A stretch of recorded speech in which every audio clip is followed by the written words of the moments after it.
그대 사랑 가을 사랑 단풍 일면 그대 오고 그대 사랑 가을 사랑 낙엽 지면 그대 가네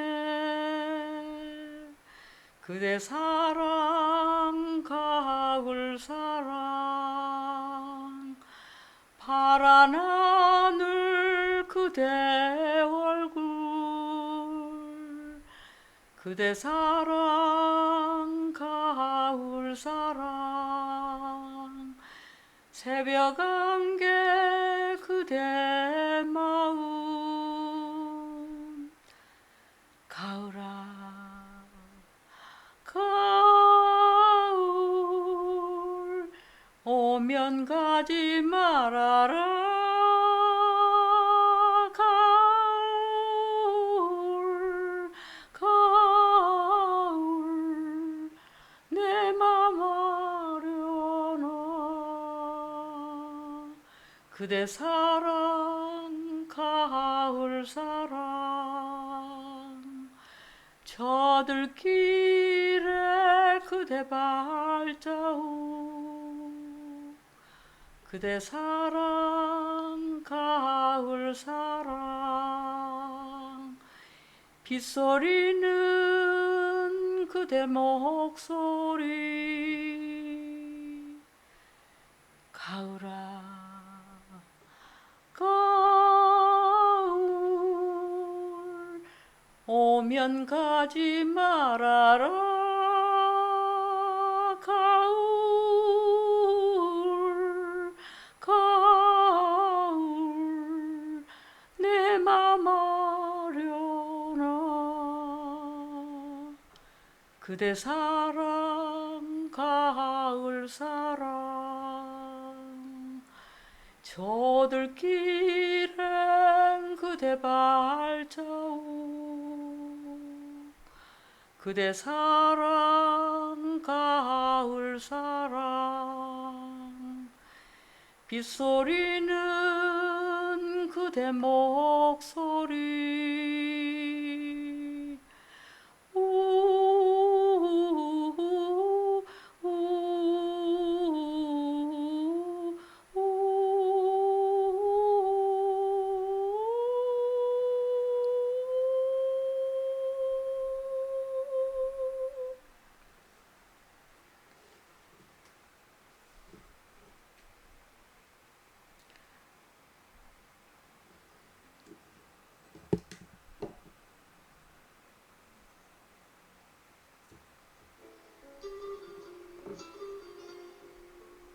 취연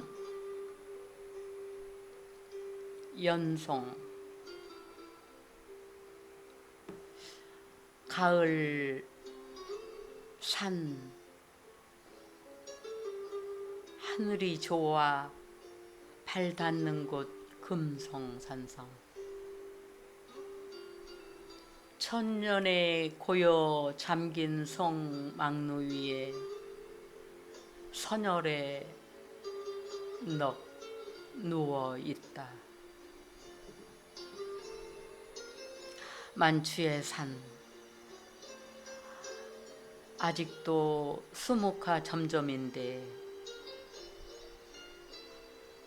어린 다람쥐 홀로 솔방울만 굴리네.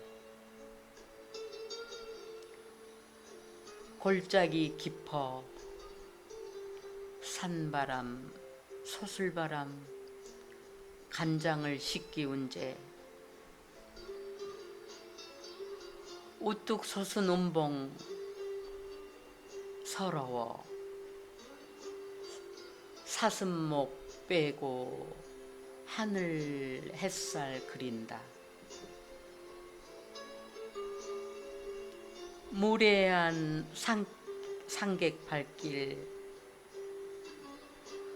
무심히 밟힌 산성 애터에 외로운 들국화 한입 바람 실어 땅을 구르고 흰 구름 떠가는 편에 내 마음도 흘러가리. 안녕하세요. 추석은 잘 지내셨습니까? 온 가족 모두 오손도손 잘 지내셨죠?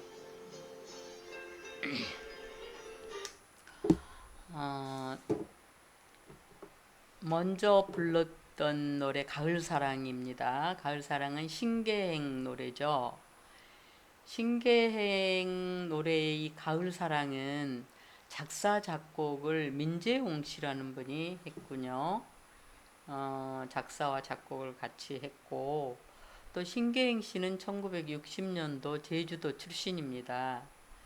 1985년도에 가을사랑으로 데뷔를 했고요.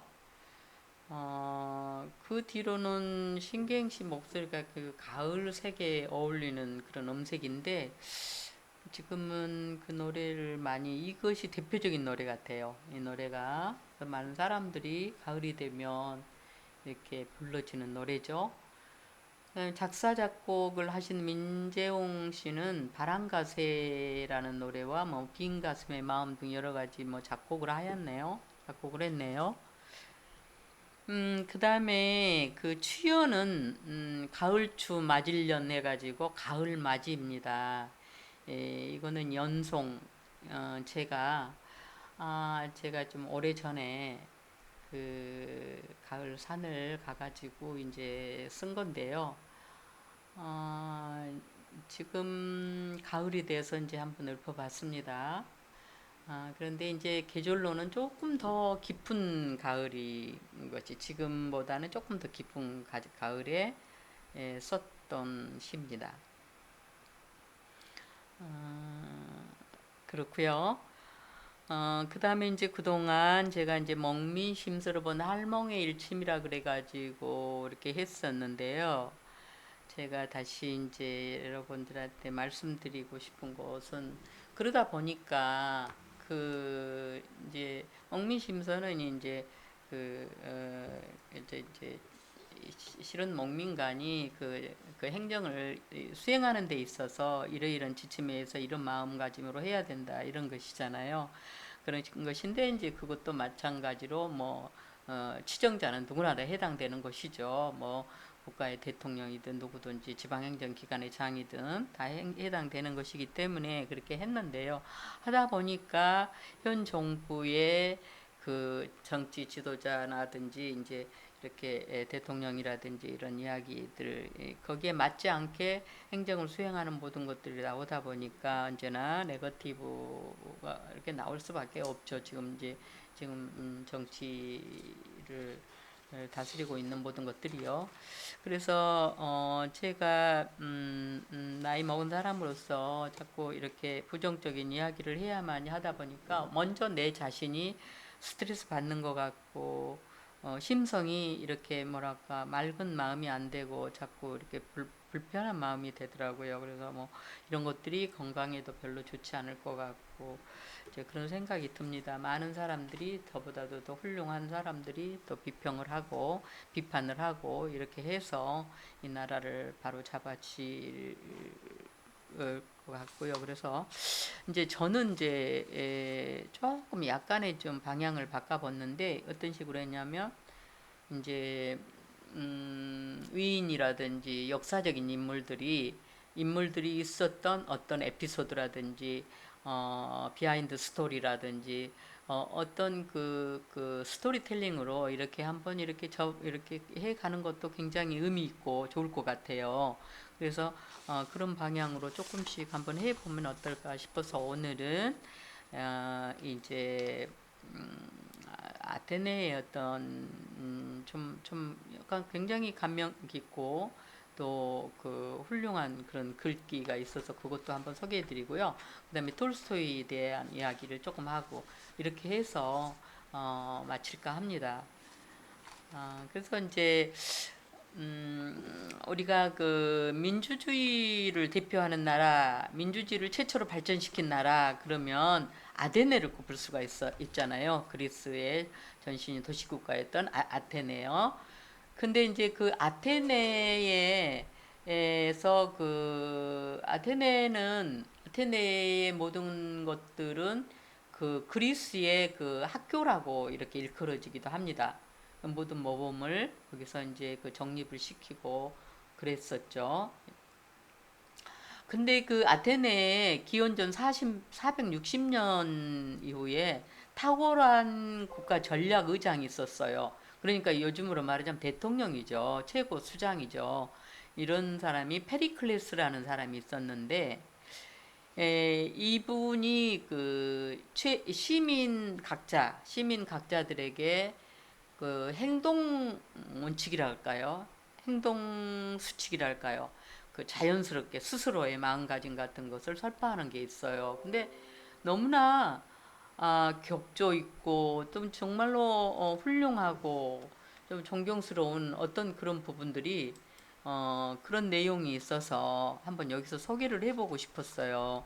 정말 품격 있고 저 그 존경스러운 태도였어요. 여기서 이제 로마인 이야기에서 나오는 건데요.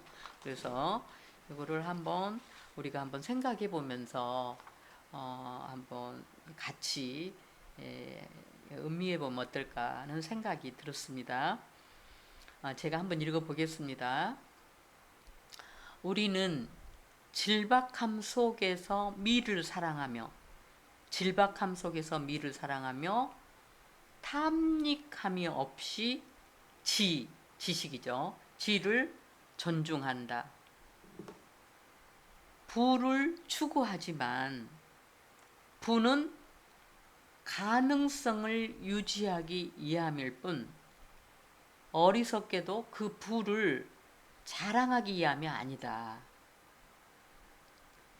또한 자신의 가난을 인정함을 수치로 여기지는 않지만 빈곤을 극복하려는 노력을 게을리함을 깊이 부끄러워한다. 우리는 사적인 이익을 존중하지만 그것은 공적 이익에 대한 관심을 높이기 위한 거랍니다. 공적 이익에 대한 관심을 높이기 위해서 사적 추구를 한다는 거죠. 사적인 이익을 존중한다는 거죠. 사익 추구를 목적으로 한 사업에서 발휘된 능력을 공적 사업에도 응용할 수 있어야 된다는 거죠. 사적. 그리고 정치에 무관심한 시민은 조용함을 즐기는 자로 여기지 않고 시민으로서 무의미한 인간으로 간주된다. 이렇게 그 페리클레스가 강조한 말들이 어쩌면 그 오래전에 살았던 이 사람의 마음 속에서 이렇게 멋진 품격 있는 그런 사고가 나올 수 있을까. 그래서 오늘은 이거를 한번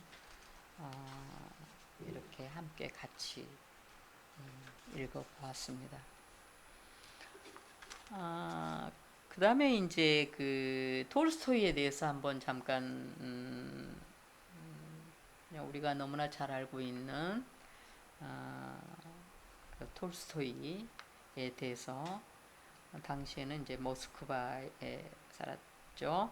톨스토이는 19세기의 가장 위대한 현자라고 우리가 불려졌죠.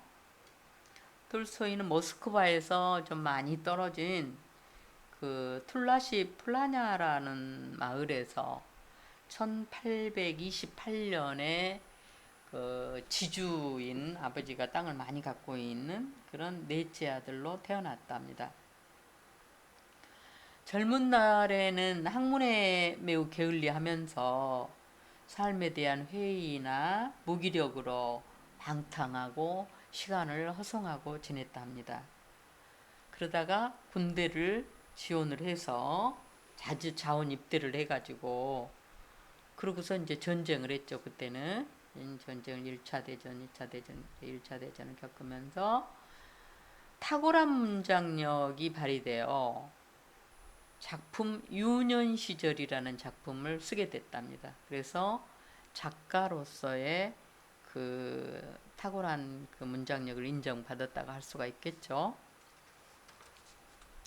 그 다음에 이제 군대에서 나와가지고 제대를 한 다음에 결혼도 하고 이제 안정된 생활을 하면서 뭐 우리가 잘 아는 대작 전쟁과 평화 또 안나 카레리나 그런 등을 발표하게 됐죠. 그러면서 정말 세계적인 작가로 부상하게 됩니다. 그리고 나서 톨스토이가 50이 되는 무렵 자신의 삶을 고해하는 듯한 그 참회록을 쓰게 되잖아요. 톨스토이 참회록 유명하잖아요.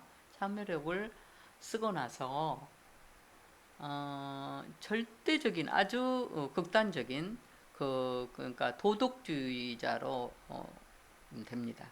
도덕주의라 되면서 금욕의 삶을 삽니다. 금욕의 생을 뭐 수도자처럼요. 예를 들어서 술이라든지 뭐 담배라든지 성생활이라든지 아니면 육식을 또 금하고 도시 생활을 피하고 깊은 산 시골로 들어가고 한다든지 심지어는 그 종교마저도 그 회의를 가지면서 인생 본질에 대한 문제를 이제 회심과 구도자적인 그런 본질에 대한 것을 깊이 생각을 하면서 회심과 구도자적인 그런 삶을 살아가다가 1910년이니까 우리가 경술국치를 받은 때였죠. 그러니까 일본 사람들은 자기네들 한일 합방이라고 그러잖아요. 우리로서는 경술국치의 날 1910년 그날 그해 가을 톨스토이가 82세 되던 때 고향에 있는 그 자기 기차역에서 인간은 그 영원한 글쎄 뭘까요? 노마드인 유목민 아니면은 나그네이듯 조용히 그 기차역 객사하는 거죠. 그러니까 거기에서요 영면에 들었다고 합니다. 그런데 이제 여기서 오늘 이 톨스토이에 대한 거를 서경중이라는 사람이 톨스토이 도덕에 미치다라는 글을 하나 이렇게 잠시 소개를 또 해보고자 합니다.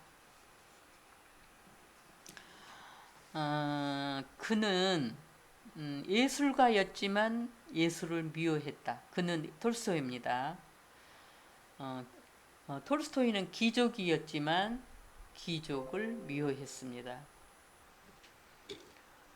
그 다음에 이제 톨스토이가 쓴 책이 90권이나 된다고 해요. 근데 90권이나 쓰는 그 책을 썼지만 말을 믿지 않았다고 합니다. 말을 믿지 않았다. 결혼을 했지만 결혼 제도를 부정했다.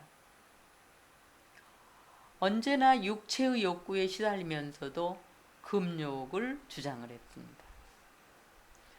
천재적인 두뇌의 소유자였지만 지성을 증오했다. 톨스토이는 이런 모순을 짊어지고 살아야 했으니 얼마나 그 고통스럽겠습니까? 그는 이 고통 속에서 몸부림치면서 올바른 삶의 방법을 모색을 했고 눈을 감는 순간까지 그 해답을 찾는 일을 중단하지 않았다고 합니다.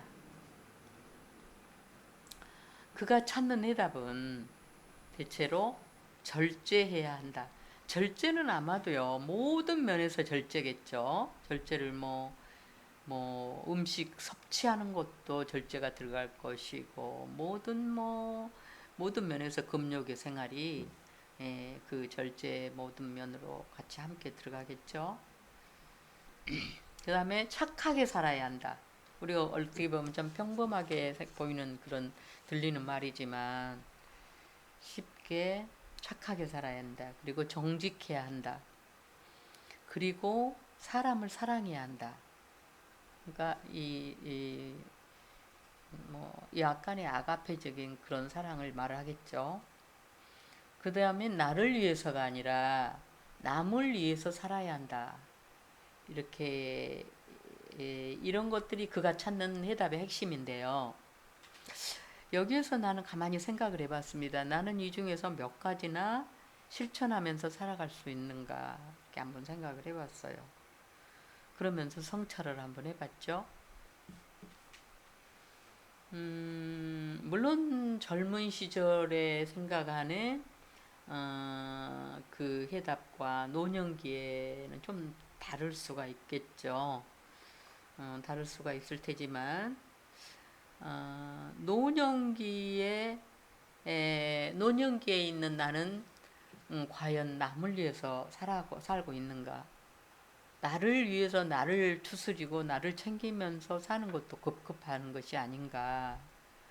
내 자신만을 위해서 그저 살아가고 있는 것 같아서 좀 이 톨스토이 말에 의하면 좀 부끄러움을 느꼈습니다. 부끄러웠습니다. 그렇지만 이제 아무래도 나이가 들면 모든 면으로 능력이 모든 것이 떨어지기 때문에 자기 자신만을 추스리고 살기에도 조금 이제 벅차다 보니까 남을 위해서 사는 것이 어려운 일인 것은 사실이기도 합니다. 그런데 이제 생각한 것이 다만 나 자신을 할 수 없이 살아간다 할지라도 적어도 최소한 남에게 또는 이 사회에 국가에 나이 들어가기 때문에 피해를 줄 수밖에 없죠. 예를 들어서 국가의 지원을 좀씩 받을 수도 있는 것이고 하겠지만 그런 것이 아닌 이상 그 외에 임의적으로 고의적으로 아니면은 자기 자신도 모르게라 할지라도 남에게 또는 사회에게 또 국가에게 피해를 주지 않으려고 노력하는 마음씀 이런 정도는 우리가 늘 추스리면서 가다듬으면 다짐하면서 살아야 하는 것이 필요하지 않을까 이런 생각을 한번 해봤습니다. 가을이 우리 곁에 성큼 다가왔습니다. 따뜻한 마음으로 우리가 가을을 껴안으면 살아가야 되겠죠?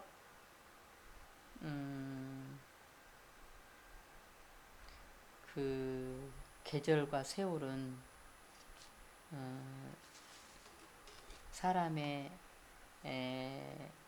사람도 그에 맞춰서 이렇게 가을은 사색의 계절인 것처럼 사람도 여러 가지로 자기 삶을 성찰하고 또 아니면은 사색하고 이렇게 해서 사유하면서 살아가지는 계절이 아닌가 이렇게 싶습니다.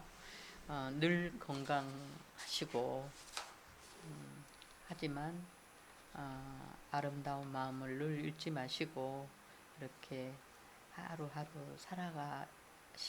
살아가지면 좋겠죠. 그럼 늘 건강하시기 바라고 다음에 뵙겠습니다. 감사합니다. 그리고 한 가지 이거요. 감사합니다. 안녕히 계십시오.